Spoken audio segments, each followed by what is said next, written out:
Best ever listeners, I'm your host, Travis Watts. This is another episode of the Actively Passive Investing Show, an episode you're not going to want to miss. Stay till the end. I promise it's going to be worth your time. What we're talking about is how to analyze, how to basically vet a syndication deal beginning to end in 5 minutes or less. Okay, so you may have heard me in conferences I've spoke at or other podcast episodes or webinars cover some of this, but this in particular is going to be the most consolidated way that I personally vet deals in under 5 minutes as a passive investor. So I'm here to make things easy and simple to understand. That's always top of mind. So without further ado, here we go.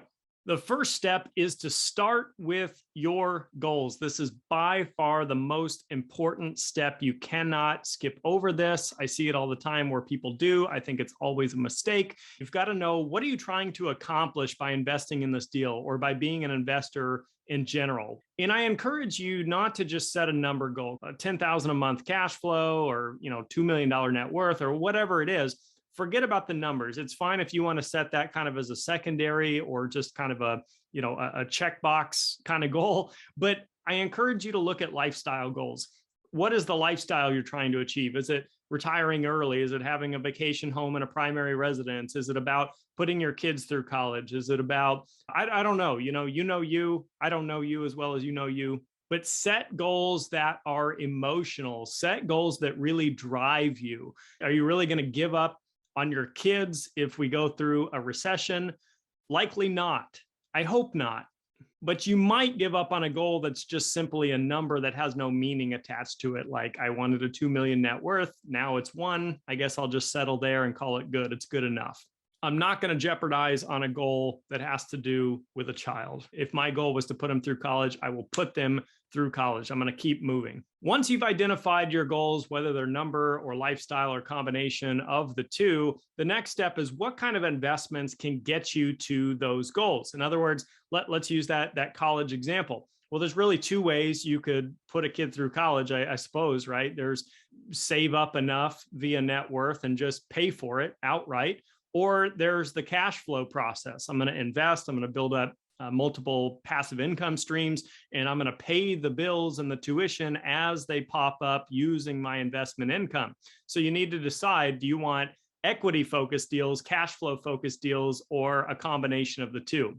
And this is hugely important. You'll see why here in just a couple minutes. If my goal was to build up multiple diversified passive income streams, well, I may not consider doing a new development deal that often won't have any cash flow because it's under construction for a period of years. So that's not going to help me get to my goals. And if I did have a net worth goal, like that 2 million net worth example, then, putting my money in the bank in a CD, a certificate of deposit that pays me 1% annualized, isn't going to build my net worth up very quickly. So that's not going to be an investment vehicle that makes sense. Come to think of it, when does a 1% annualized return really make sense for anyone? That's a great question, and I don't have an answer for you.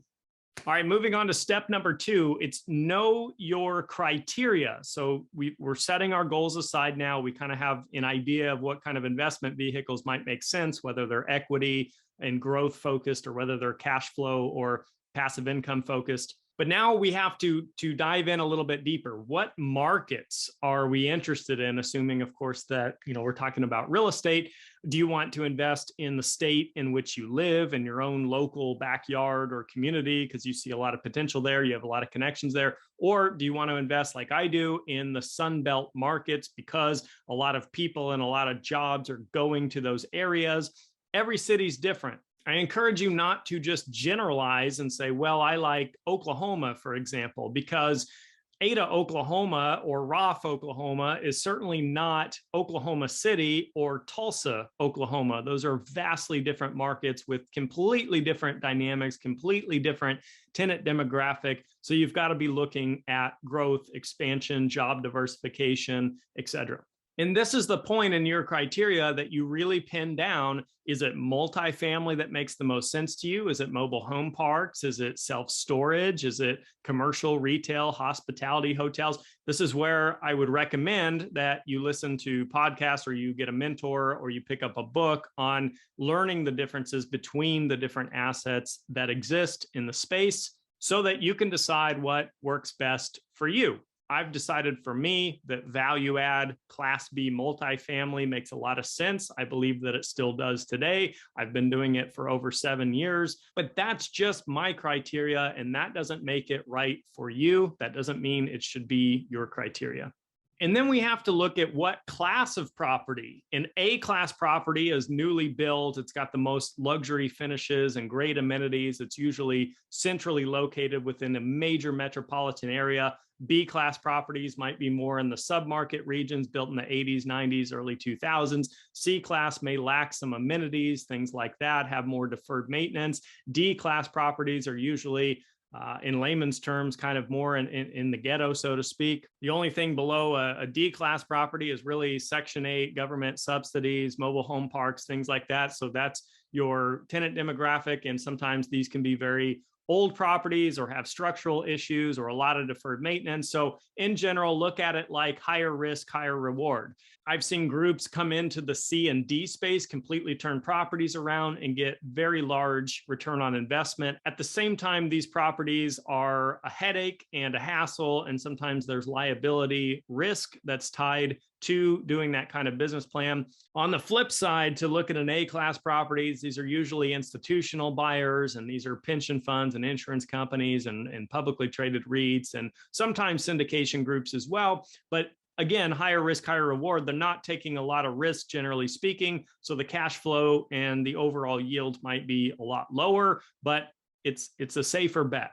So with that in mind, know your risk tolerance. That's another bullet point here under number 2. Know what you're comfortable with. Are you an extreme risk taker? Are you a younger individual with not a lot of capital where you're willing to kind of bet the house on a deal? Or are you looking at retiring and living on stabilized cash flow income? You may not want to look at C and D properties. You might want to be in the A and B space in that example. Not financial advice. Always seek licensed financial advice. I'm just throwing out there some food for thought. And the last thing under know your criteria is know what kind of business strategy makes sense for you. There's value add, there's new development and construction. So again, it ties back to your goals. What are you trying to accomplish? I've shared my criteria a lot throughout the episodes. I'm a fan of value add. It makes sense to me to buy something at a slight discount, to improve it and make it better, and potentially sell it at a higher price. It gives you a little bit of margin of error in case we have a slump or a recession, that we have some margin of error. All right, step number 3 is know the operator and know their track record. You should always know the operator. You should know them via phone call, email, Zoom call, face-to-face meeting. You need to know who the people are that you're investing with. Are they trustworthy? Do you like them? Do you agree with their philosophy? And I look at things like, does the operator specialize in a particular niche? Do they just focus on B-class, value add, multifamily in particular markets, or do they do a little bit of everything? Are they doing some new development and some value add and some self-storage? I tend to do less investing with those groups, just under the general philosophy that you cannot be an expert in everything you do. So they're probably going to be better in one area versus another. It makes it a little harder to know what deals are going to outperform or do better than others. So I like people who specialize. That's just in a general sense of anything, even outside of investing. I like to work with specialists. Speaking to track record, I'm looking at things like how many times has this group implemented their business strategy and what were the results? I'm not looking for 100% accuracy. I'm not looking for 100% home runs. I just want a snapshot of how many deals they've done. That tells me their level of experience, how many were successful, how many underperformed, have they ever lost investor capital, have they ever had a capital call occur? And if a deal went south, I want to know what the story was, what the circumstance was, because I'm a realist. Things happen, right? Tornadoes, floods, fires, competition being built next door. A lot of things can happen out there in the space. That's why I'm such an advocate for diversification. But I always ask, what happened? What was the outcome? So notice I have already covered all of this content before I've even looked at the deal, because truly these are the steps to me that are most important before I even consider if I'm going to look at a deal from a particular operator. I am the first to admit that when I started investing as a limited partner in syndications about 7 years ago, that I had all of this backwards. I wanted to see the deals. Show me your deal. I want to see the numbers. How much am I going to make? That was the wrong approach. A lot of lessons learned. I'm skipping over a lot of those stories, and I'm getting right to the point of what I think is most important today and the way that I do my process now. What you've been waiting for, understand the deal. Let's talk about analyzing the deal itself. Once you've covered all the criteria that we just went over, does the deal meet your goals and your criteria? Is the operator trustworthy and known? Now I look at, is the deal conservatively underwritten? Of course, every operator in the space is going to say it's conservatively underwritten. But is it conservatively underwritten? I look at things like they're buying at what cap rate today, and what are they projecting the exit cap rate to be upon sale? Simply put, in my opinion, the exit cap rate needs to be higher than what they're buying at today. We don't want that to actually occur in reality. That means the purchase price is likely to be lower in the future, but it's a form of being conservative in the underwriting. If they're making that assumption that we're going to have a softening market or rising interest rate environment, and I look at the potential returns already factoring that in, and I'm still good with the deal, that makes a lot of sense to me. If I'm looking at a nice shiny number of, say, a 20% annualized return, and I find out that they're buying at a 4 cap and saying we're going to sell it at a 2 cap, that's a huge red flag, because we just don't know if that's what's going to happen. And if interest rates go up like they are, then that's probably not going to happen, which means that 20% return could easily turn into a 10% return. And now I may not be happy with the deal that I chose. I also look heavily at rent bump assumptions. When you're doing value add, again, I should throw that as a caveat, assuming you're looking at a value add deal and that they're going to buy the property with the intent of raising rents over time. I look at what those assumptions are. How much do they think they can reasonably raise these rates each year? If it's something conservative, like 1, 2, 3% a year, that's awesome. If they're saying 6, 7, 8, 9, 10% a year, I think that's way too aggressive. It's a definite red flag. Nobody can predict things like that. Even though we've seen inflation kick up and rents bump up, that doesn't mean it's going to be sustainable for the next 5 to 10 years. Quick story on that. I was looking at a deal the other day that somebody sent me. It was a newer operator, and one of their assumptions was they were going to buy a deal today, and in year number 2, they were going to do a refinance and return 100% of the investor capital. Now, is that possible? Sure, anything's really possible. Is that probable or likely? No, it's not, in my experience. That's awfully hard to buy a large multifamily property in today's environment and interest rates rising, and to assume that you're going to give 100% of all of their capital back in only year number 2. I have partnered with different syndicate firms that never anticipate selling. This is more or less their model, where they try to buy and hold forever and do refinances when it makes sense and then return investor capital. I have been in some of those deals for 5+ years and still have not had 100% of my capital returned, even though that would be their goal and that would be the optimal thing to do. The other thing I wasn't fond of on that deal, as I mentioned, they're using a bridge loan, which is more or less a temporary loan. And what I didn't like about it is it expired in 2 years. And so if interest rates are 4% today and they're 6% in a couple of years, that's going to really hurt their assumptions on the deal if they were thinking that they're just going to go into a long-term debt play at 4% in the future. The other thing I recommend doing is visiting the property if you can, if that's feasible and reasonable to you. If you can't, ask for any video footage. A lot of these groups will have video footage from their due diligence or some aerial footage, or, hop on Google and Google Maps, Google Street View, and do a little drive-by virtually of the property. Just look at the surrounding areas. Just know what you're investing in. Know if there's for example, a mobile home park right next door to it. Know if you've got, 4 competitors right next to you, multifamily properties. know if the property is located right next to the city dump. These things matter. And I've seen a lot of things get kind of conveniently removed from the overview and the photos to where you really wouldn't know that information unless you really saw the property. Other thing I recommend doing is reading the reviews on the property that exist right now online. But I do want to throw a huge disclaimer out on this, especially when it comes to value add investing, where you're buying an underperforming property and trying to make it better.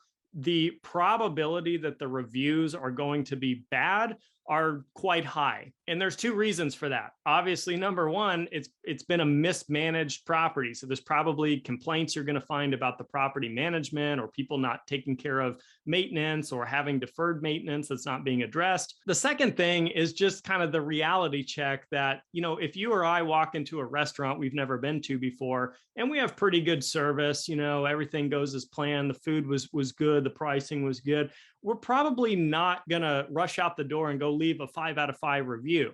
But if we walk in a restaurant and it's just a complete nightmare and they mess our order up and they rip us off, and then the waiter is requesting a higher tip than what we left them, we're probably going to be very inclined to write a negative review. So what you tend to find on properties, multifamily specifically, is a lot of negative reviews, even when you might have a good property management company. So just keep that in mind. What I do when I look at the reviews is I'm not looking at the star rating. Like, let's say it's 2 out of 5 star. What I'm reading are the actual written reviews. And if I find it's, hey, the management, they never pick up the phone in the office, or I've submitted a request to get this stain on my ceiling looked at over and over and nobody ever responds to it. These are positive in my view, because we're buying it and hopefully we come in and we address all those issues and turn these residents around to being fans of the property and not hating the management company. Now, a red flag on a review would be, a 1 out of 5 star where they say, hey, we have structural issues. We have cracks running up and down our wall. I don't feel safe living here.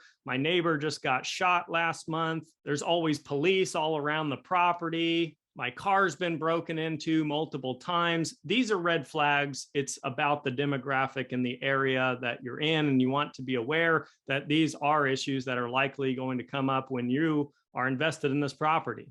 All right, let's talk about the numbers. All of you engineer-minded folks out there and analytical thinkers, definitely look at the numbers. Definitely look at the T12. That's the trailing 12 months of performance and expenses and income. Look at the T3. That's the trailing 3 months.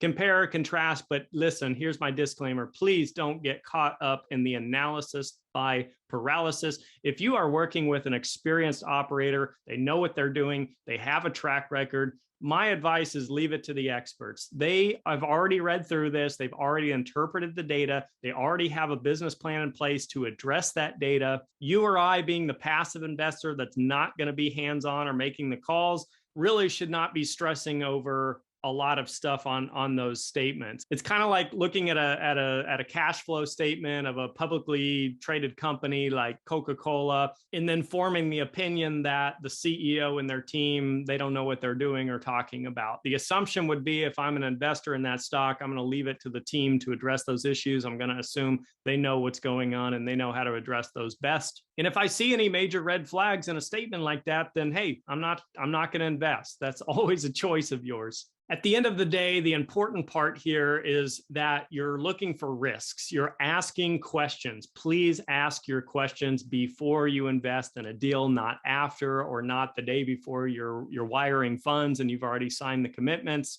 Write down your questions, be organized, book a 15-minute call with the operator, get through your questions. I'll share another quick story with you. Early on, I invested in a deal that I was very excited about. It was a good deal. It was in a good market. It was with a good operator.